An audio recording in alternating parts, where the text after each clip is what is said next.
Hello again. Welcome. I would say good morning, but that wouldn't work for some of you. I would say good afternoon, but that would only work for a few. And I'm not going to say good night because our friends in Vietnam, Singapore, and Asia, you're up, you're ready to learn from John Maxwell.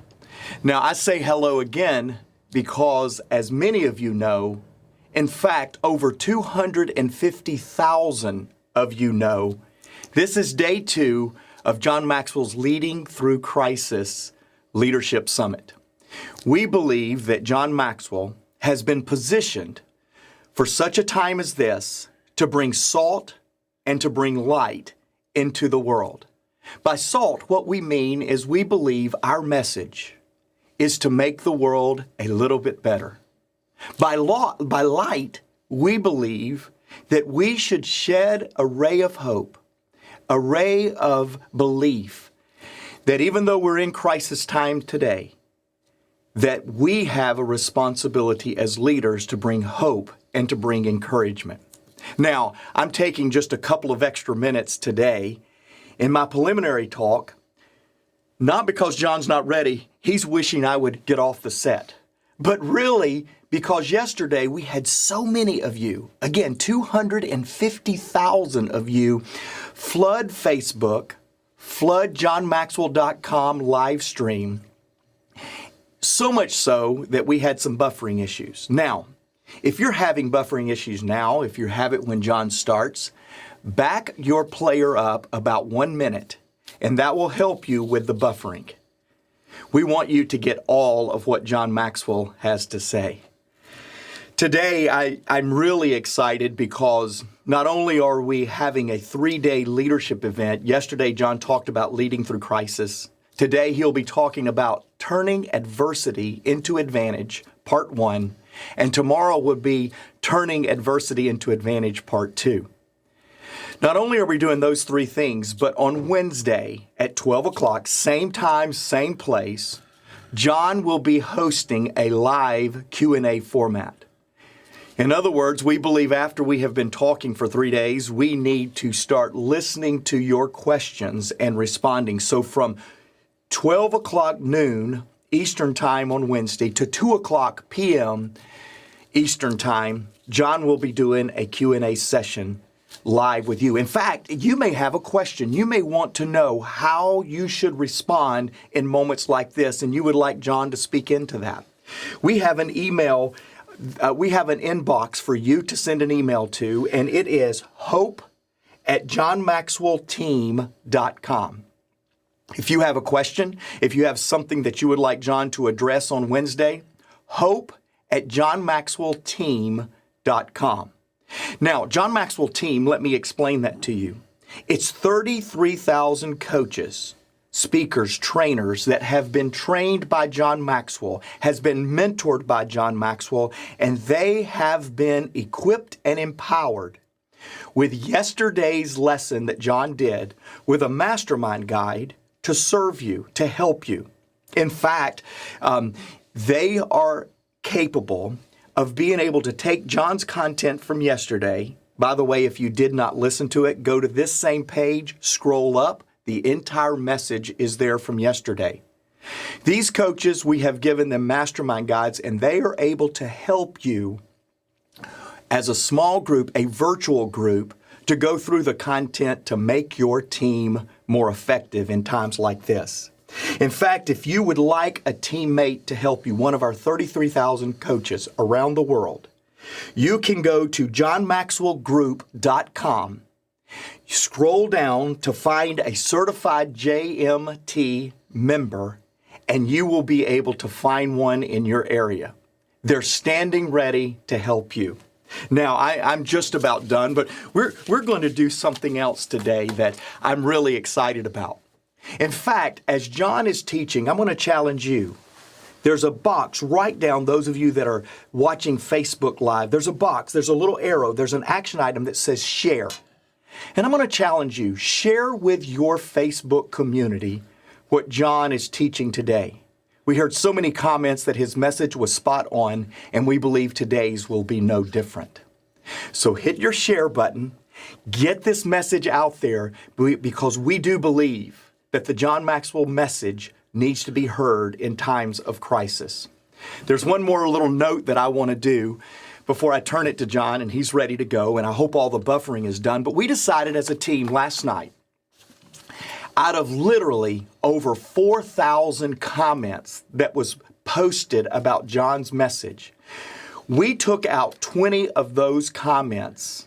And today I'm going to share 10 people that made a comment. And for those of you that I share your comment live here, if you will send an email to hope@johnmaxwellteam.com, John is going to send you a copy of his book, Leadership. We believe leadership is a message for today. And so the 10 that I'm going to read real quickly, John, I'm going to read some comments from yesterday. You haven't even heard these. No. If I read your name, if I read your comment over the next couple of minutes, go to hope@johnmaxwellteam.com and we will send you a free copy of John's book, Leadership. Now, here's what that means for today. Not only share John's message, but post a comment. Let us know what John is saying that is impacting you, and we will do our best to be better over time. Now, Jog Lim said, John, it gave me renewed hope that thinking positively doesn't minimize the pandemic, but rather proactive means we have strong belief that things will get better, and we need to be able to give strength to our families that together we can weather the storm. Jog, thank you. We want to send you a book. Janice Hansford said, very powerful, very insightful. Love being able to watch something worthwhile during this time of uncertainty. You qualified for worthwhile, okay? Yeah, well, it's not hard to beat the media. All right, John, you're going to help me. Christina Swetzer Grigoriou. Oh my gosh. I'm going to let you help me with this name. Christina Swetzer, my Southern. Grigoriou. She said, thank you for the insight. The presentation that gave me great tools to work with my team. Thank you also for the lighthearted visual of doing the hokey pokey on the tank in Israel. Karen Headlam Cyrus said, show me your scars and deal with your mess. Yeah. I made a mistake, but I am not a mistake. That's beautiful. Leslie Stoneham said, loss is wisdom acquired early. Wisdom comes from dealing with your mess. That is so good, John. Yeah, works. Brittany Nicole Bishop says, hope is far better than optimism. Yeah, that was the difference in the Jewish. Remember how they looked at optimism as they hoped things went well. But remember, the whole issue of hope was that they were going to do something to make it better. Absolutely. Hanny Zaki said, uncertainty is clear. However, the clarity to learn and take action are the tools of hope. I have 3 more. These are great comments. These are great comments. You deserve a book. They represent thousands, John, thousands. We just picked this out. Lisa Yvette Jones said, optimism is passive. Hope is courageous. That's right. Roxanne Lynch said, I love the idea of flexing, bending, allowing our creativity to shine. And finally, Leah Reiner said, leaders always give a right perspective to people during a crisis.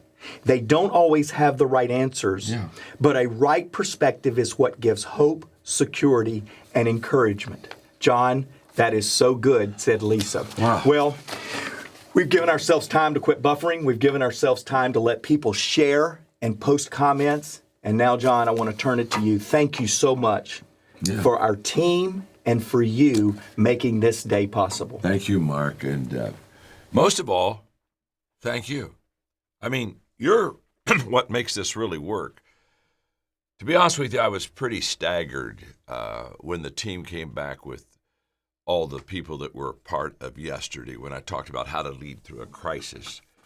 I mean, I knew we were going to have a good number, but when they told me that, over 250,000 plus so many of, Mark, didn't you say to me, those 250,000, many of those people said they were going to, what's the technical term? They're going to pass it on to others? They're going to share. They're going to share it with their page. So in other words, they put it on, share on their page, okay? That's correct. You can see I'm the technical wizard around here. So what that means is it's going to go to multiplied many, many more. And, well, that's very exciting to me. In fact, I've given a lot of time of thought from yesterday on leading through a crisis to today. And pretty much, let me just frame what my thinking is. I felt yesterday was a success. And I mean it not because I was the teacher. I think it was a success because you were there and you're hungry to learn. And we're all in the same boat. It's like the stupid story of the two guys that were on one side of the boat and there was some on the other end, and there was a hole on the other end of their boat. And the one guy says to his buddy, "Aren't you glad it's not? You're glad it's not on our side, aren't you?" Well, the boat's going to sink, folks. And so what you have to understand is during a crisis, we're all in it. We're all in the same boat. But as I framed my thinking yesterday and saw your incredible response. By the way, Mark, if you'll remind me, those 10 books that we're going to send to people that sent comments in, I'm going to autograph those. Awesome. Okay? How about that? Is that good? Great. So I'll autograph them to you. And again, get engaged with us. Stay in the game with me today. Make comments to us. And tomorrow I think I'll have Mark read, maybe 10 more. So jump in but I want to autograph it to you. Just another way of saying thank you. But back to framing my thinking from yesterday to today. My main thought has been, okay, we're helping a lot of people. That's a very good thing. Now, the question is, how can we do a better job helping a lot more people? Because I just stop here and call a timeout. Leaders, what they do is when they begin to sense they're having some momentum, they don't coast on the momentum.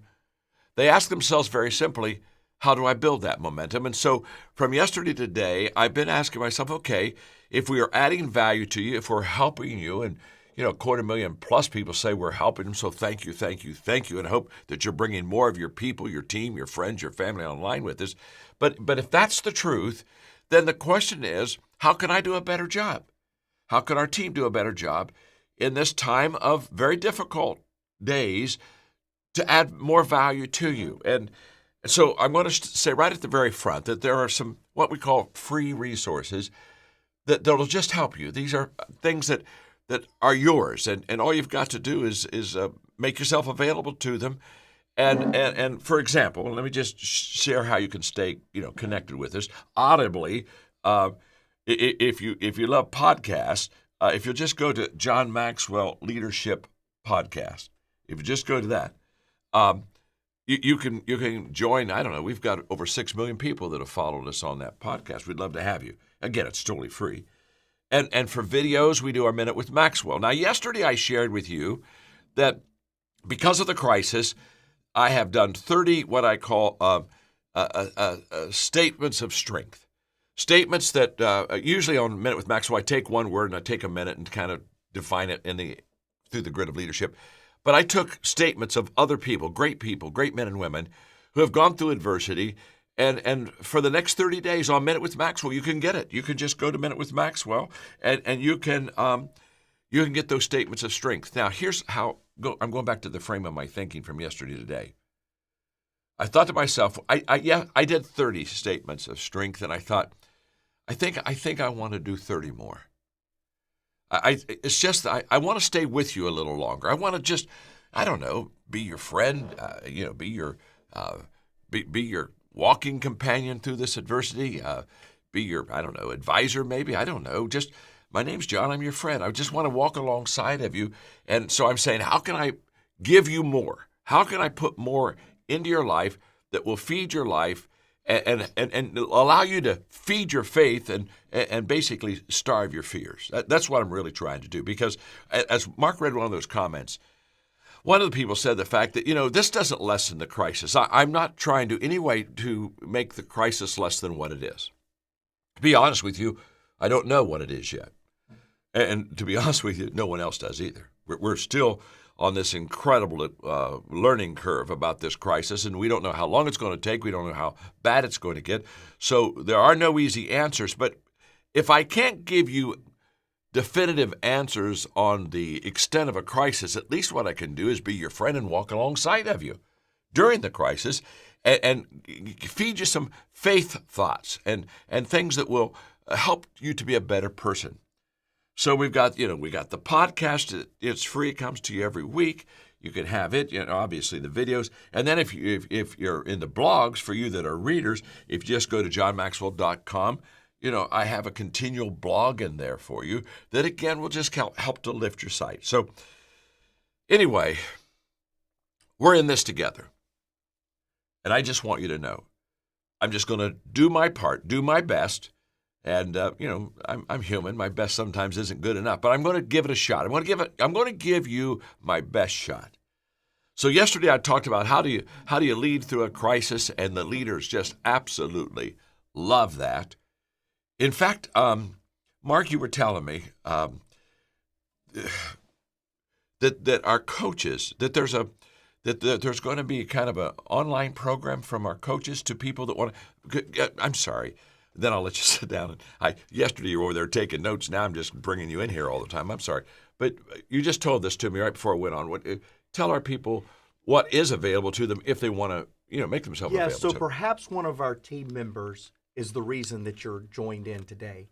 If you would like one of our team members, our coaches that have been certified, that has been a part of John's organization, if you would like for one of them to help you during this time, they have a mastermind guide off of what you taught yesterday. You can go to johnmaxwellgroup.com, johnmaxwellgroup.com.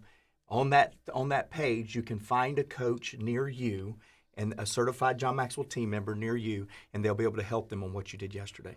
So they'll be able to literally walk them through the lesson. That's right. If they want to. Oh, good. Okay. Do you have that? You have that? Okay. I'm not sure I have that, but if you have it, that's all that really counts anyway. So let's talk about how to turn adversity into an advantage. And there's part of this title I like, there's part of this title I really don't like. What I really want you to get is the fact that in adversity, there are certain advantages that adversity and crisis bring to us that without that adversity, we wouldn't have those advantages. We wouldn't have those opportunities. That's kind of the thesis of the lesson today. When I looked at the title, How to Turn Adversity into an Advantage, I wasn't trying to think of it in a wrong term as far as how to take advantage of people that are in adversity. That isn't that at all. I mean, remember yesterday I shared with you that in a leader's perspective, it's always the people first. What's always best for the people? That keeps a leader's motives pure and right. If you and I are constantly saying, well, what's best for my people? Because whatever is best for my people as a leader, I should be doing my very best to provide it for them. But this is a terrific lesson on the fact that in adversity, if we have the right perspective, and this is a lesson on perspective, trust me. In fact, today and tomorrow, this is a part 1, tomorrow's part 2. This is a perspective lesson. What I want you to catch, though, is that without any question, the adversity that you and I are going through right now does have distinct advantages for us. That I know. You say, John, how do you know that? Well, it's very simple. Every crisis and every adversity in the history of the world has turned into terrific advantage for society. Again, I remember I mentioned yesterday, every medicine you take was because there was an adversity, a problem. Somebody had something that needed to be cured, so somebody went and invented a medicine. In other words, good things come out of bad things if you have the right perspective. If you have the wrong perspective, that's not true. So this lesson is on how do I take the adversity and gain some advantage out of it for myself, for my family, for my community, for others. And when I go to perspective, here's the quote: how we view things is how we do things. So it's possible for two people to view adversity and have two different responses to that adversity. One takes adversity and turns it into an advantage, and the other one takes adversity and says, oh, I'm at a disadvantage, and I'm a victim, and they just basically lay down, and instead of getting better, they get worse. Same adversity, same situation, two total different responses. Now, the responses are based upon a person's perspective. Let me give you an example. Albert Einstein, there was a brilliant fellow. Albert Einstein said this: in the middle of difficulty lies opportunity.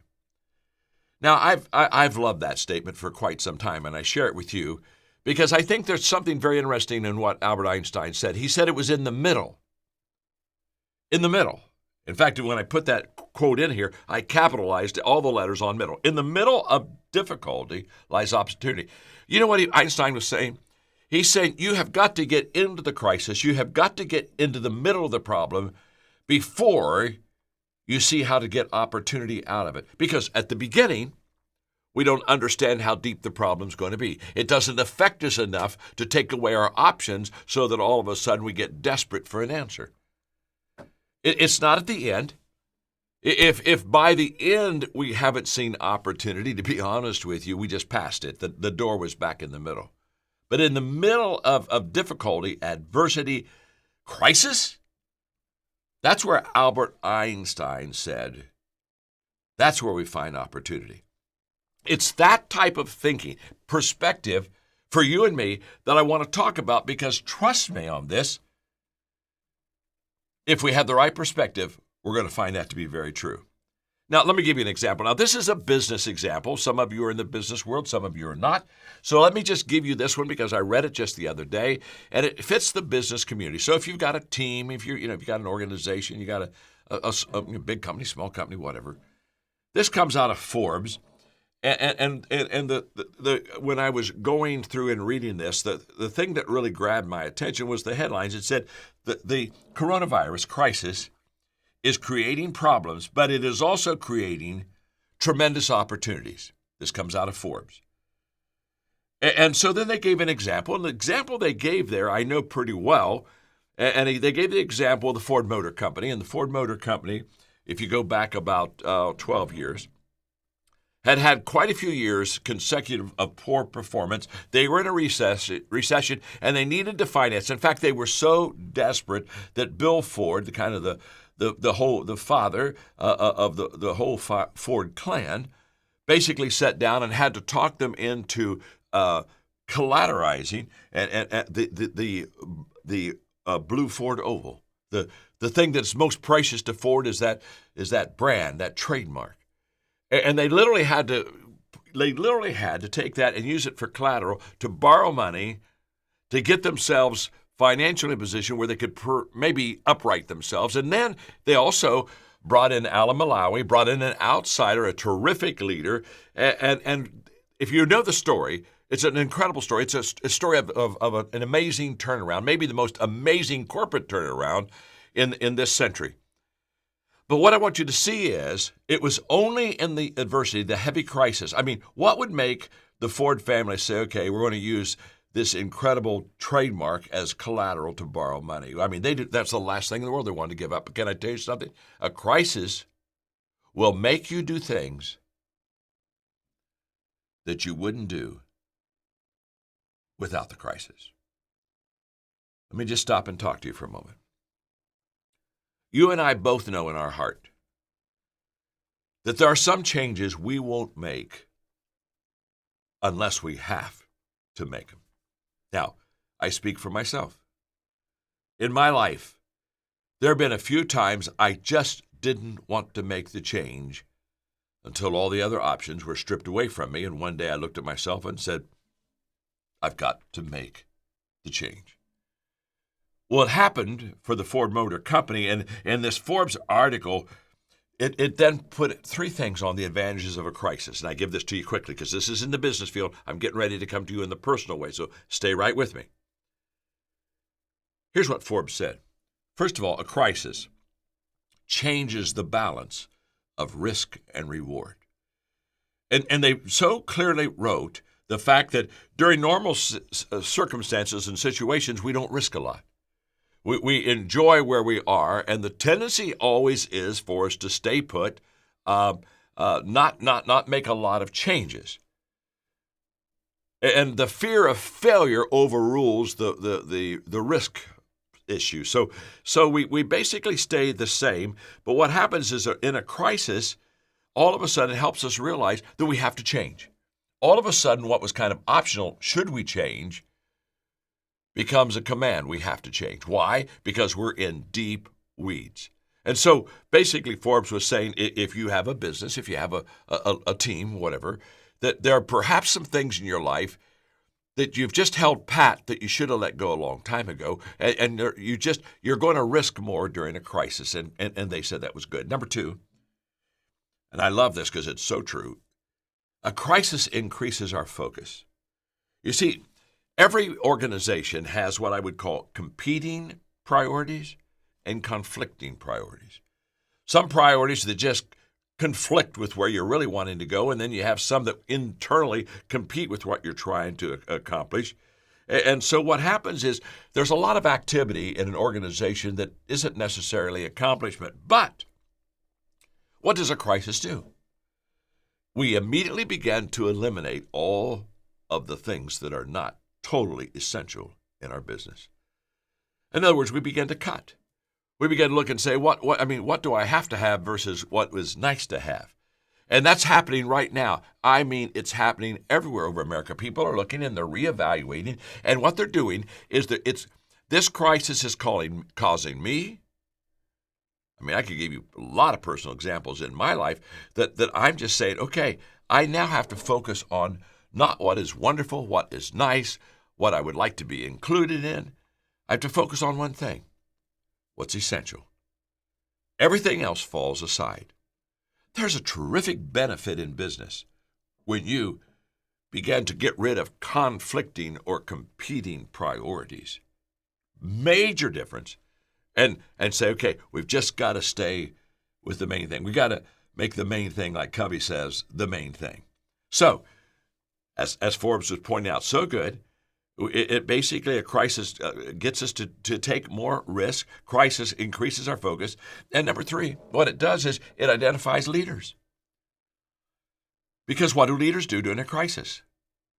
They stand up and they stand out. You see, you can't manage your way out of a crisis. You have to lead your way.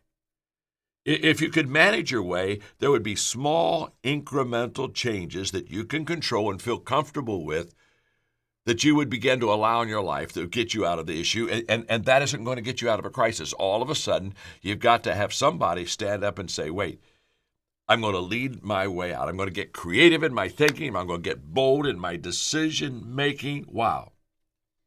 Now, here's what I want you to see in business or in your personal life. Einstein was right. It's in the middle of the difficulty where the opportunity begins to show itself. I could give you all kinds of examples of what I can sense as a leader that's beginning to happen. Now, I don't have the back end. I don't have the whole story. I'm looking at a picture that's not complete. But let me just give you an example. What's happened in the education world? Well, what's happened in the education world is all the kids got home. Not only in elementary and high school, but universities, colleges, sent the kids home. We got to have our social distancing. And by the way, I think that was a very wise decision. I think right now, social distancing is probably the most important thing we can do to cut this out and probably, hopefully, get some answers and move on with our life. But now, so what are the kids doing? Online classes. Kids, millions of kids right now are on online courses. Now, online courses, that's not new. That's been around for about 12, 15 years.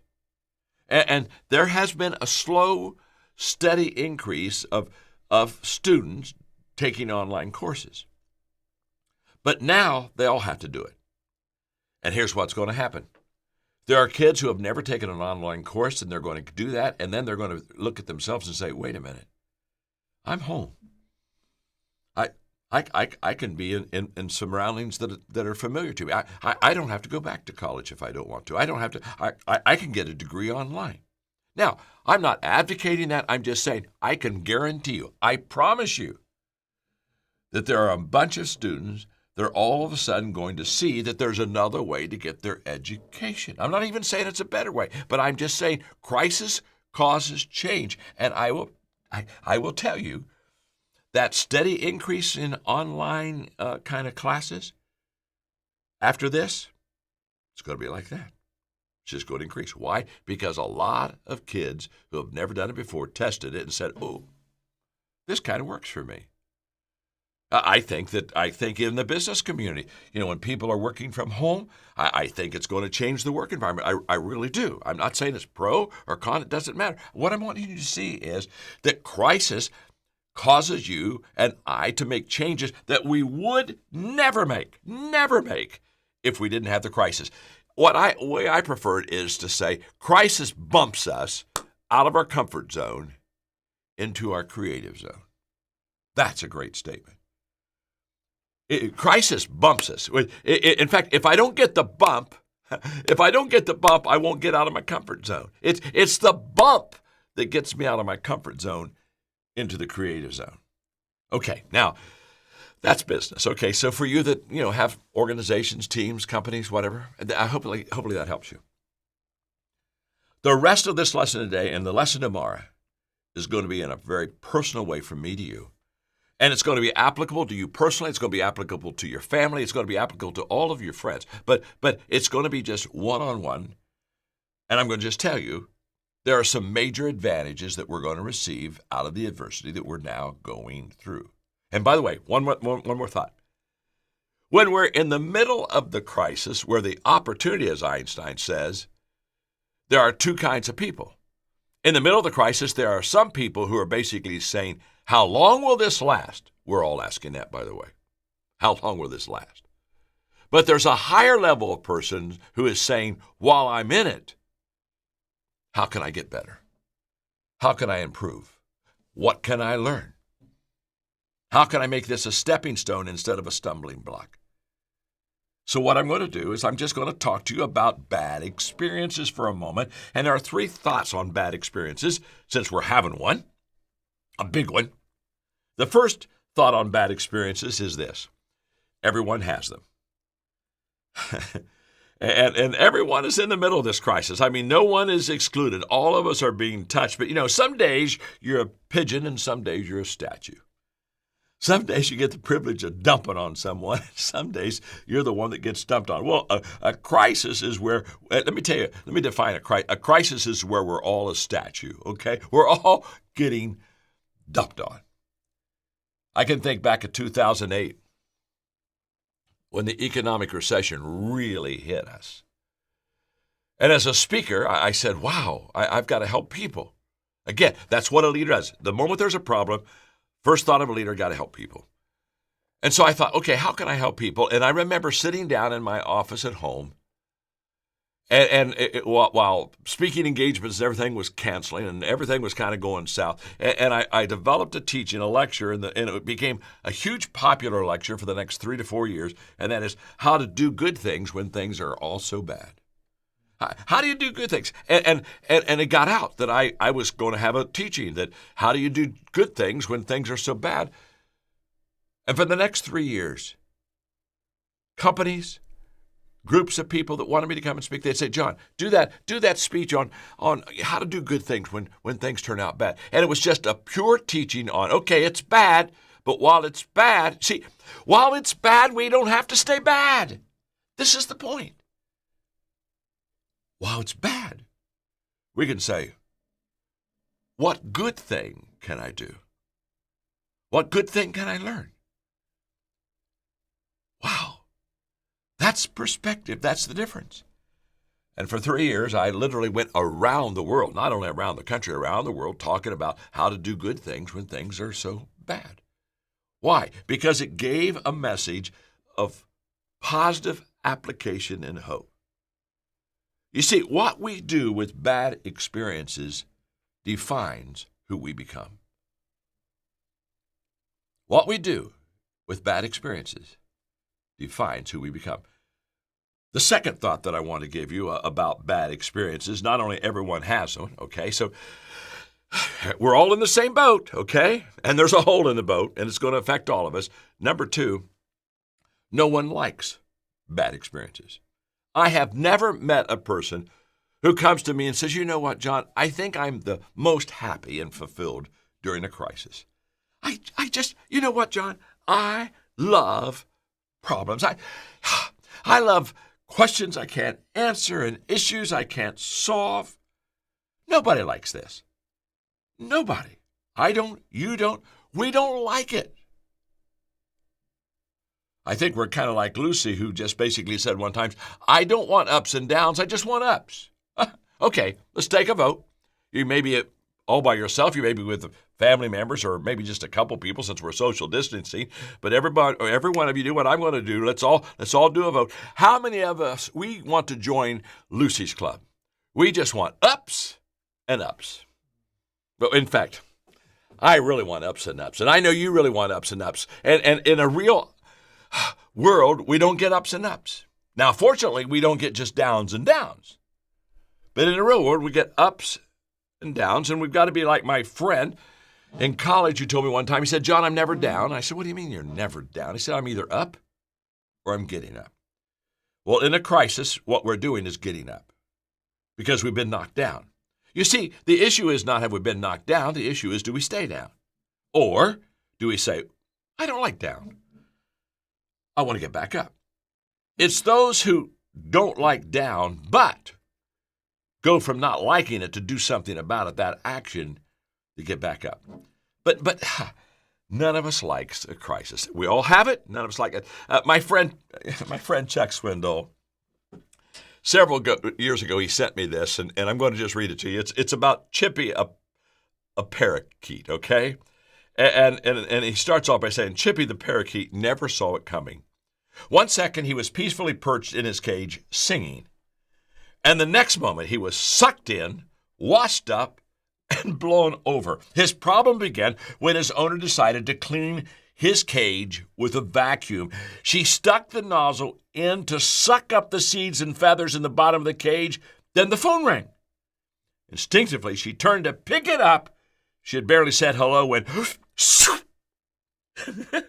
Chippy got sucked in. She gasped. She let the phone drop. She turned off the vacuum, and with her heart in her mouth, she unzipped the bag, and there was Chippy, alive but stunned, covered with heavy black dust. She grabbed him. She rushed him to the bathtub, turned on the faucet full blast, and held Chippy under the torrent of ice-cold water, power washing him clean. So she did what any compassionate person, an owner, would do. She snatched up the hairdryer and blasted the wet, shivering little bird with hot air. And this story closes by just this beautiful phrase. Chippy doesn't sing much anymore. Of course, Chippy doesn't sing much anymore. Oh, there's a whole bunch of us right now. We've been blasted, and we're just not doing a lot of singing. You see, in bad experiences, everyone has them and no one likes them. And the last thought I want to give you on bad experiences, and then I'm going to turn to perspectives in a moment, is very few people make bad experiences positive experiences. Very few. But I am talking to the few. Our time together is for me to rally the few. I don't have any illusion that I'm going to rally the masses. But right now, I'm just trying to rally you. Because if I can rally you and get you seen with the right perspective how you can get better through this crisis, guess what you can do? You can then do the same for your family. What a gift for your family if all of a sudden you become the person that shows them the light at the end of the tunnel. Wow. That's why Warren Lester said, success in life comes from not holding a good hand, but in playing a poor hand well. Wow. That's beautiful. You see, everything's changed for me. I shared with you yesterday on leading through a crisis that, I literally had dozens of speaking engagements that have been canceled, and the one that I wanted to help everybody, but one really, really, really hurt. Wow, I'd had the opportunity late April to go to the Vatican, and I had an invitation by Pope Francis to do 3 days of teaching with him on what I called a master class with the Pope on leadership. I look so much forward to time with him and time helping lift that load. And well, of course, it's all gone. It's all gone. It's all gone. So, again, so when I had somebody call me and say, what are you doing right now? What I'm doing is I'm making lemonade. And that's what I want you to do. I want you to make lemonade. We've all been handed a lemon. Now, some people are going to mount that lemon. They're going to take pictures of that lemon. They're going to talk about how tough life is with the lemon. And then there are some people that are just going to take that lemon and cut that baby open and make them some lemonade. In fact, say to yourself, again, you may be by yourself. If you're not by yourself, say to someone beside you, say to someone right now, I'm making lemonade. So when people ask you, what are you doing in the crisis? Well, I'm making lemonade.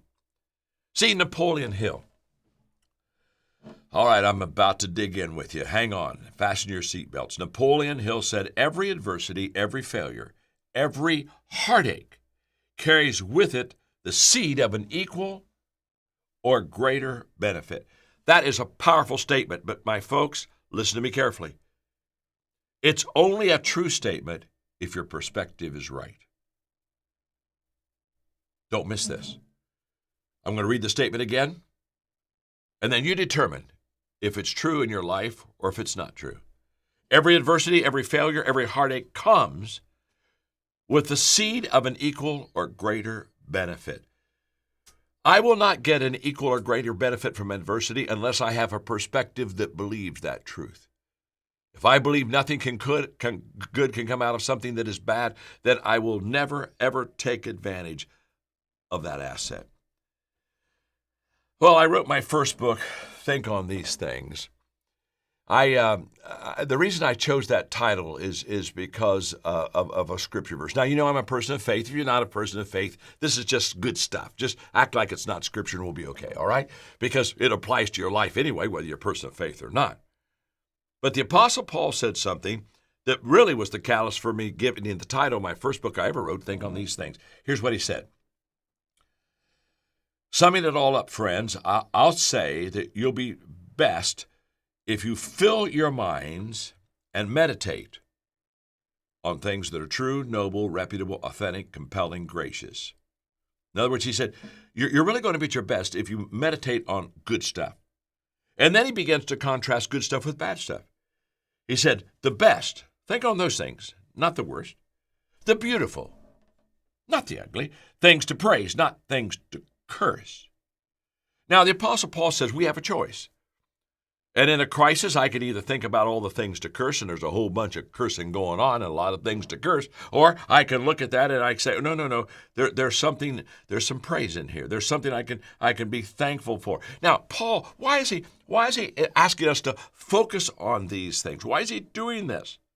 Because he knows that a positive perspective in every situation upgrades that situation. Paul is not saying deny reality.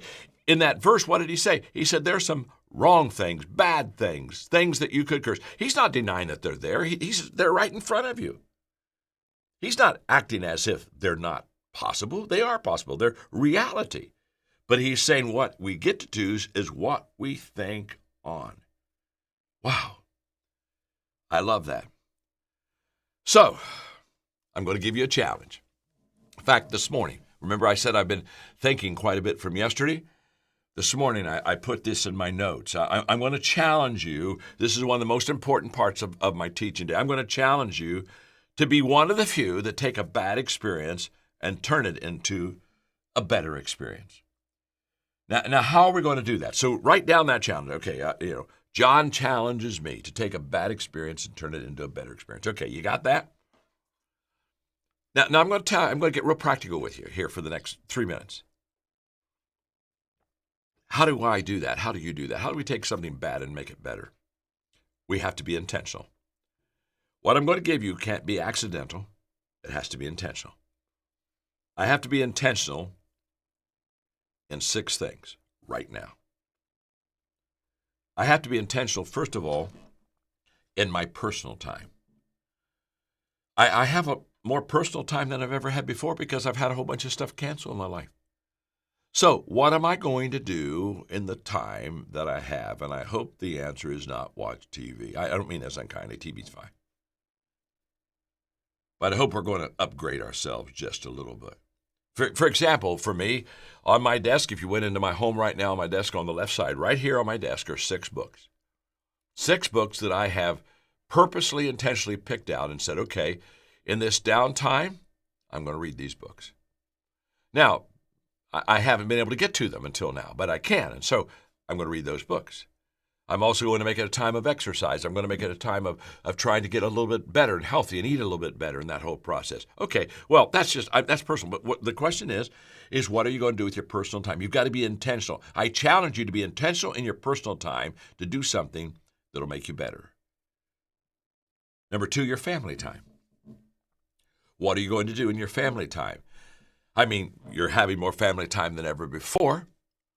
Margaret and I have kind of developed a list of movies that we kind of want to see at home, perhaps together, and you know, we're going to take more walks than we've taken before. In other words, what are you going to do with your family that's just going to be positive? Maybe with your family you would want to sit down and share what I'm teaching. Wow, wouldn't that be good? Sit and gather them around and say, look, this is how we need to be thinking. Here's how we need to be acting during a crisis time. Okay, how about catch-up time? How about your catch-up time? That's the third area. And I'm not talking about ketchup that you put on with fries. I'm talking about CATH. You know, I can catch up on some things that I would have never gotten to. And you know, things like, mundane things like a commitment I've made is to clean my closet out. That closet's need to be cleaned out for 3 years. Every time I go into it, it just looks at me and says, clean me out, clean me out. And I've ignored it. But I got a little time. I'm going to do that. But I'm going to have some time now to really give to a new book that I'm writing that I'm very excited that's going to come out soon. And so now I can really focus on that book. Okay, how about, here's a good one for you. Number 4, be intentional in your adding value time. Okay. In a crisis, people need encouragement and added value more than any other time. So why don't you every day write down one name of a person that you need to encourage, a call that you need to make, just a touch that say, I'm going to add value to these people today. Get intentional. You'll be surprised not only how it'll help the people, but how it'll help you. Number 5, I'm a person of faith. You don't have to listen to this, but I have what I call my faith time. Well, what am I going to do as a person of faith? Well, one of the things I'm going to do is I'm going to develop my trust muscle. I'm going to really work on that. And a trust muscle basically means I'm going to have to trust God to give me strength and peace when I don't have all the answers. And by the way, if you're not a person of faith, you go ahead and do that. You'll find out how He'll help you too. He's no respecter of persons. He loves you every bit as much as He loves me. But I'm going to work on my trust muscles. I'm going to work on my gratitude now, because gratitude is most hard to express during difficult times. And I'm going to work on my prayer life. In fact, I spent time in prayer for you today. Okay, just asking God to give you strength during this time. And then, okay, the 6th thing I want you to work on is your thinking time. Your thinking time. And I want you to put yourself through a positive grid. This morning, I wrote 3 questions I want you to consider every day as you think. Question number 1, how will this crisis make me better? It's a great question. Give yourself 10 minutes, 15 minutes every day and say, okay, I'm going to write these questions down. I'm going to think upon this. How will this crisis make me better? There are answers. If you think about it, you'll find them. Number 2, how will I use this crisis to help other people? Wow, that's huge. And by the way, you're going to get an abundance of answers in that, because everybody needs help in a crisis. And number 3, what action will I take? Oh my, this is great. What action will I take that will improve my situation? What action am I going to take that'll what can I do that'll just make me better? Okay. Here we go. Perspective principles. How we view things is how we do things. I'll give you probably maybe 3 now, and then tomorrow I'm going to give you 8. Okay, so I think there are about 11 perspective principles. So don't miss what I'm going to give you tomorrow, but I'm going to give you 3 right now. Number 1, everything worthwhile is uphill.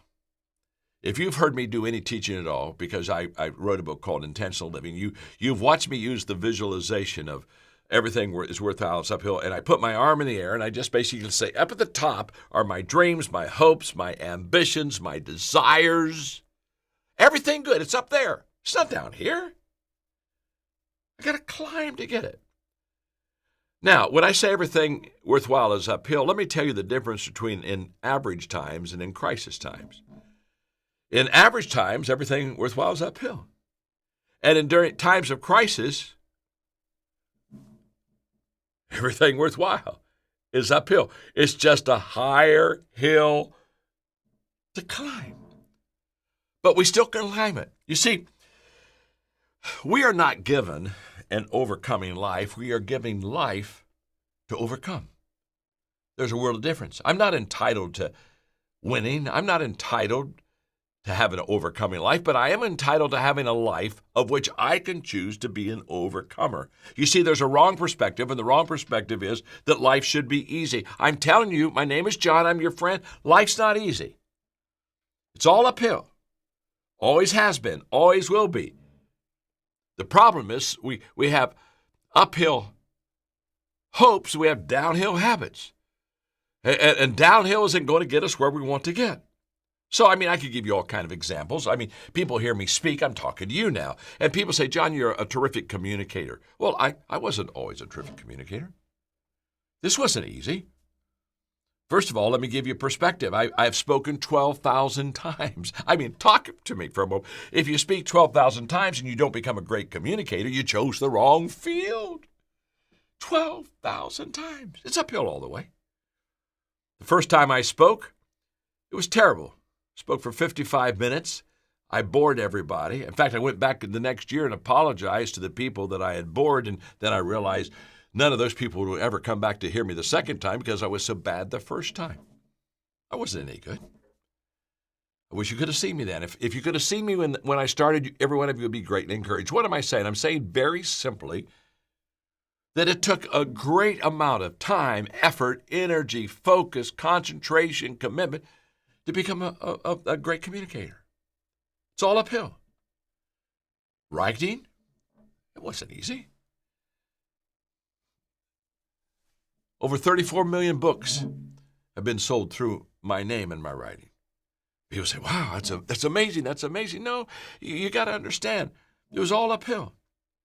My first book, Think on These Things, I talked about a little bit ago, 100 pages, 33 chapters. Do the math. That's 3 pages per chapter. It took me a year to write the book. I wasn't any good at it. The book's not any good. Don't buy the book. I had a lady the other day bought the book. She came up to me to sign it, and I was shocked. She said, I love the book. I said, you love the book? Why do you love that book? She said, I love the short chapters. She said, how did you ever think of writing short chapters? I said, lady, I wasn't any good. I ran out of gas after 3 pages. In fact, some of those chapters are 2 pages too long. It literally took me 5 books to learn how to write. Literally. And I took writing courses. I had writing mentoring. It took me 5 books before I said, oh, I can write. And it took me 11 books before I ever sold much. Now, it was a process. Now, I don't want you to miss this. Everything worthwhile is uphill. Nothing comes fast. Nothing comes easy. It's all uphill. It's okay.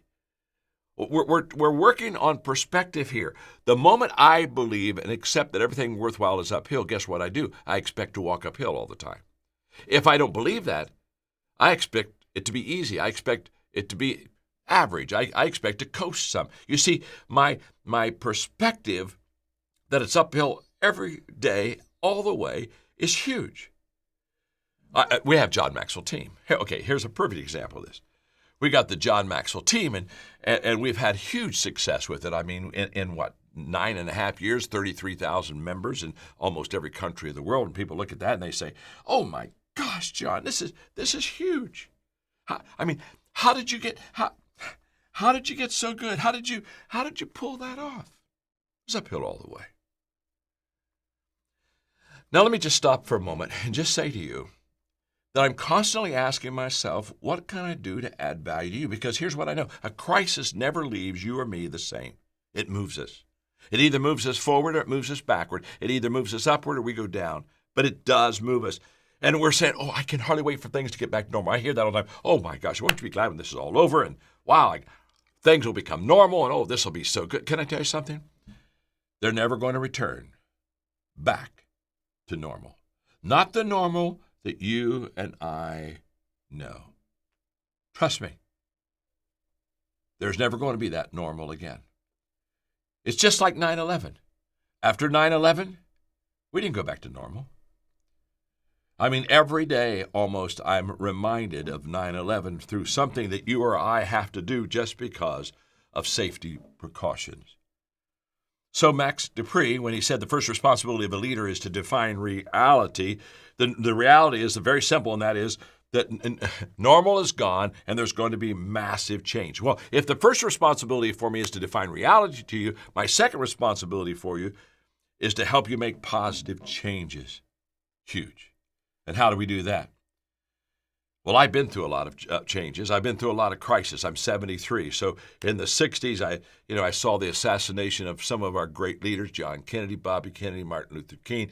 In the 70s, it was Vietnam and the incredible bitter taste that we had over political manipulation. In the 80s, we had AIDS, that for 2 years we were just trying to identify a virus, and we also had economic recession back then. In the 1990s, remember Enron and corporate undoing, and we were just kind of had lost our way ethically in that whole process. 9/11, of course, and then the 2008 recession. Now, here's what I want you to know. When things get out of control, what leaders do is they try to help people get back into control of their lives. And how do I do that? As a leader, how do I help you get back into control of your life? Well, you can control your own personal decisions. And a decision that I would hope that you would make during this crisis is a decision to personally develop and grow yourself. You see, the only guarantee that tomorrow is going to be better than today is the fact that I'm growing and I'm developing myself. I'm 73, but I'm so excited about my future because to me, I'm continually learning, I'm continually growing. There is no finish line in my life. And so how do we continue to grow? How do we continue improving ourselves? After the 2008 financial recession, I began to ask myself, how do I help other people? And I came to the conclusion back then that I was going to start the John Maxwell team. I didn't need another business. I already was quite successful in life. I had basically everything I wanted in my life. But I said, what would happen if I took people that wanted to better themselves? What would happen if I took people who wanted to better themselves? And what they need is they need good training. They need some people to good mentoring. And then what they need is somebody to put their good housekeeping seal of approval on them and say, hey, look, this person's a good person, and give them an opportunity and give them a chance. So that's why I started the John Maxwell team. And we have basically 5 lanes. We have the leadership lane. We have the entrepreneurship lane. We got the sales lane. We got the coaching lane. We got the speaking lane. And what we knew is if we could teach you these 5 lanes, you're going to find out which lane you best identify with, but we can greatly improve your life. So then I got a dream team. I got my faculty together, and I got people that were highly successful. I mean, people that were doing it now, not people who had done it or had never done it and were, quote, professors, but people that were right in the action. They knew how to build a business, and they knew how to be successful with their life. And so I brought a faculty on, and then I said, I'm going to certify people. I'm going to put the John Maxwell, seal of approval on them, and I'm going to certify them after they go through this certification process. And with that, I'm going to give them credibility. I'm going to give them opportunity. And I can tell you today, over 33,000 coaches around the world, and I can tell you my greatest joy is everywhere I travel, internationally, nationally, everywhere I travel, here's what happens. I see John Maxwell team members totally fulfilled because now they have a purpose and mission in life, and that is to add value to people. Because John Maxwell team members, we tell them all the time, we are people of value who value people and add value to people. So just I'm going to go to the next perspective in just a moment, but just a few questions. Questions such as, do you want to take adversity and turn it around and make, an advantage, an opportunity out of it? Do you want more for yourself? Do you want more for your family? Maybe you're saying, boy, there is no new normal. I'm going to go back. I'm not even sure I'm going to have a job. Would you like to be an entrepreneur? Would you like us to help you we've had thousands of people now that have an incredible career of adding value to people, and we equip them and train them and certify them. Or maybe you want to subsidize some income and say, wow, I'm not sure I'm going to have enough when this is through. I'm going to be behind financially, all of those things. But the most important question for you is just very simple. Most important question is this one. Would you like to be part of a community that's making a positive difference in the lives of other people? That's the question. If that question resonates with your heart, and by the way, a whole bunch of you're already doing great things. You don't need to be part of a John Maxwell. This is just for the few who say, "Wow, yeah, I'd like to be part of a community that's making a positive difference." If that's where you are, I just say to you, I want you to stand on my shoulders. I'll walk alongside of you. I'll certify you. I'll do everything I can to add value to you. And if the answer is yes, then I would just encourage you to think about becoming a part of the team. Now, I'm getting ready to go to that second perspective, which is huge. But now all of a sudden, as I'm thinking about becoming a part of team, Mark, I'm going to need you to help me for a moment. If they become a part of the team, if they want to become part of John Maxwell team, tell them what to do real quickly, because then I want to get to the next perspective. Yeah, if you just would want more information, John, they can go to johnmaxwellteam.com. johnmaxwellteam.com. There's a form you'll fill out. One of our team will connect with you on that. Okay. Again, it's just for people that would like to be part of that community. I just love you all. Team members, non-team members. In fact, what was great is the John Maxwell team said, let's make your talks, John, available to everybody so that they can get the advantages of adversity. So perspective number one, we've already got that one down. And so it's huge perspective. Don't miss it. Everything worthwhile, what is uphill? Number two, the second perspective is there's always an answer. There just is. There is always an answer. I have a wonderful friend, Larry Stockdale. I was casting vision to about 5,000 leaders in a conference. It was a big vision. It was about community and country transformation. In fact, I was challenging these leaders to help me literally go and teach good values in different countries. We've had incredible opportunities. We are now in 3, getting ready to go in countries 4 and 5, going in by the invitations of the president of those countries to teach transformation through what we call roundtables, transformation tables, teaching values. And it's a pretty exciting opportunity. So I cast this vision. Larry Stockdale came up to me afterwards, and he looked at me and he said, John, the answer is yes. And I said, okay, Larry, good. That's good. What do you mean by yes? He said, well, the answer is yes. Whatever you need from me, whatever you want from me, the answer is yes. I'm going to give it to you because I love your vision. I love your leadership. I believe in what you're doing. The answer is yes. And then he looked at me and said, John, I live on the other side of yes. And when he made that statement, I thought, wow, I love that statement. And that's what I want for me. That's what I want for you. And what I want you to understand in this crisis time is that there's an answer. We will find a way out. We will find a way through. There's an answer. And what happens is this: successful people know that, and unsuccessful people don't know that. If I thought that there was no answer in this crisis, to be honest with you, I'd be huddled up in the corner and I'd be a miserable person. But there's an answer. There always has been an answer.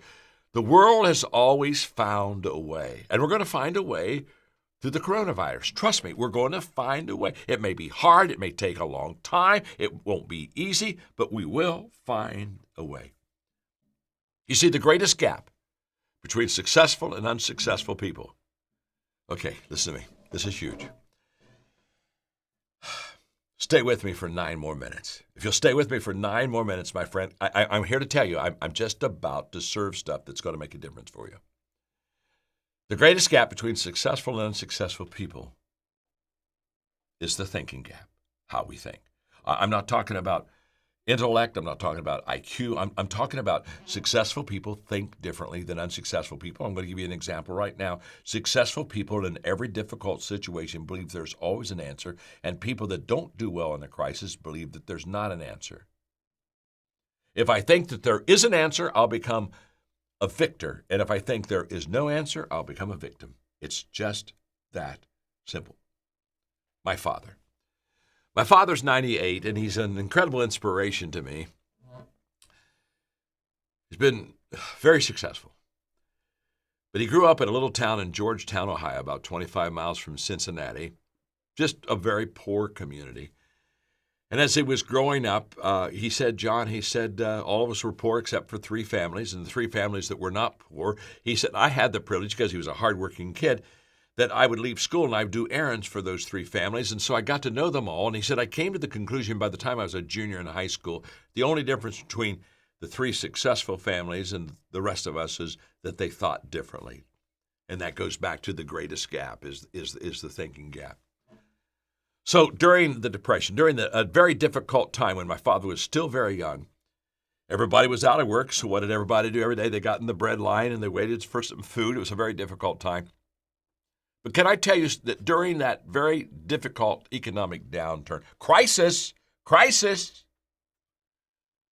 My father held 3 part-time jobs. And while everyone else was waiting to get bread, my father was earning money to buy bread. You say, John, what happened? How did he do it? Well, it's very simple. He thought differently. You see, he would go down to the hardware store and say, look, I know that you can't afford to hire me. It's a very difficult financial time, but I love to work, and so could I work for free for you today? And just tell me some things you'd like to have done in the store. And the owner would say, well, you got to understand, son, I can't pay you. I don't want to be paid. I want to work for free for you today. And that's what he would do all day, work for free. At the end of the day, shake his hand, say, I hope I helped you. And of course, the owner said, my gosh, I just wish I could help pay you. No, it's okay. You don't have to pay me. I just wanted to work for you. He said, by the way, if any time there is a little bit of an opening for a job, he said, would you remember me? Well, of course the owner's going to remember him. He's become unforgettable. He worked for free for a whole day. Dad would go to another store the next day, another store the next day. For a whole month, he went to a different place of employment and just worked for free. And in about 6 weeks, he started getting calls.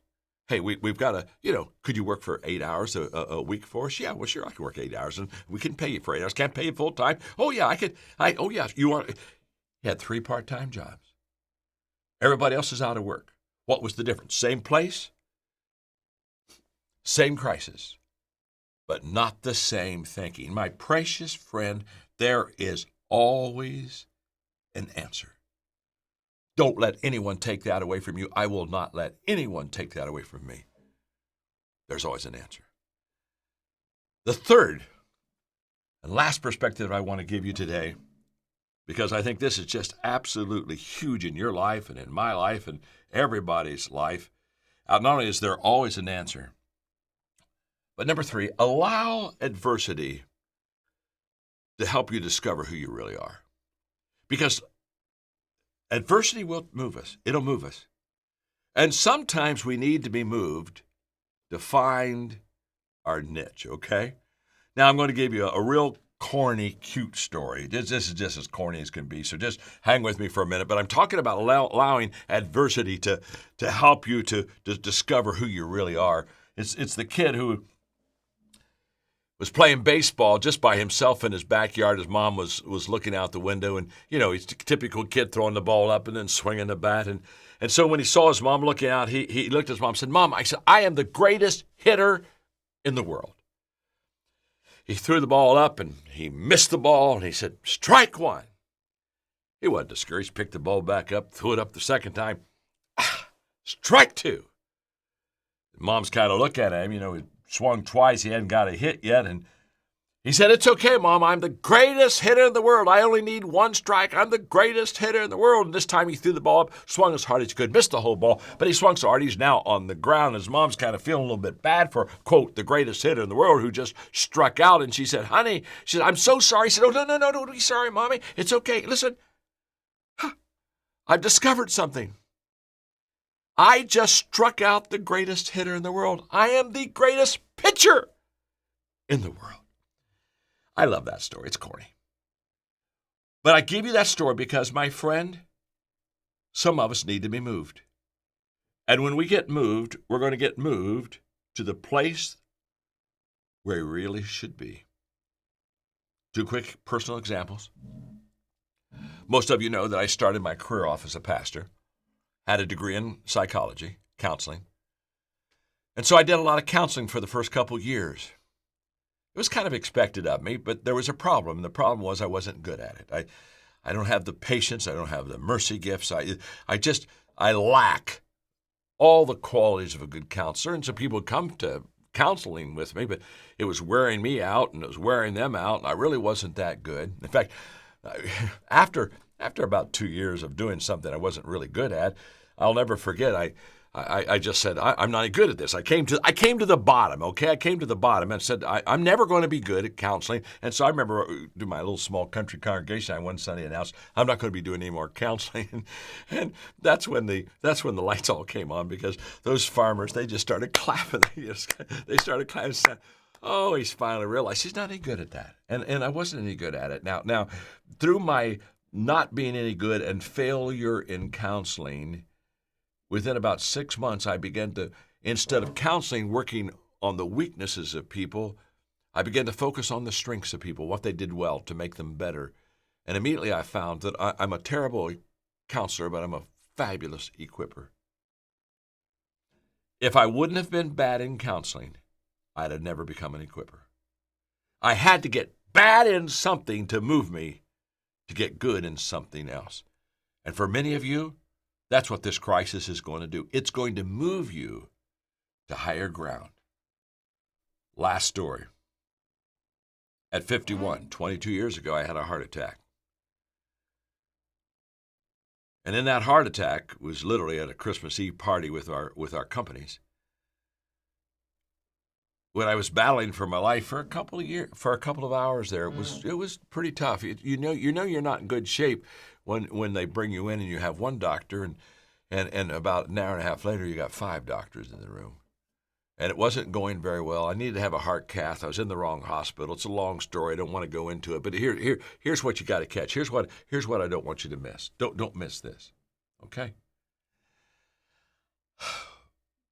In this incredible crisis of my life and death crisis that I had, when I came out of it and I came through of it, it made me such a better man. You say, okay, John, what happened? What was that turn in your life? The turn was very simple. I felt that my life was spared because my calling was important. And all of a sudden, it raised the stature of that calling, and it raised the stature of what I was doing. The calling got bigger, and I determined to get better. And I can say in the last 22 years of my life, they've been the best 22 years of my life. In fact, I would say the last year of my life has been the best year of my life. I'm 73, and I'm still going up. But it was that crisis. It was the fact that I came out of that and said to myself, I'm here for a purpose. I'm here for a reason. The calling is bigger. I've got to get better. Now, I give you those personal stories because you identify with the crisis. And I just want to wrap this time up today by saying, first of all, thank you, thank you, thank you.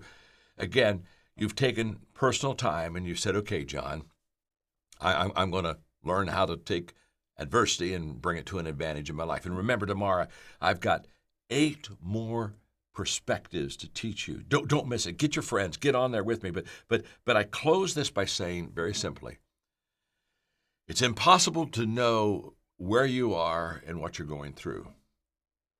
But it is possible for me to give you teaching of hope, teaching of practicality, something that you can put your hands on that will make you better. And that's my only goal. The only reason I'm spending time with you is because I believe in you. I believe in your potential. I believe in who you are. I believe, being a person of faith, that you are here with a divine purpose. And this crisis would be awesome if every one of us could just find our divine purpose. You have one. Trust me. It's there. There's always an answer. So I'm going to encourage you, even between now and tomorrow's lesson, I'm just going to encourage you, spend some time. Ask yourself, what's my purpose? Begin to look from the perspective that has a positivity to it and believe that there is going to be an answer for you. Now, tomorrow, I'm going to do part 2 of this lesson. I want you to be with me. Bring your friends to be with you. But in the meantime, between now and then, I'm praying for you. I love you.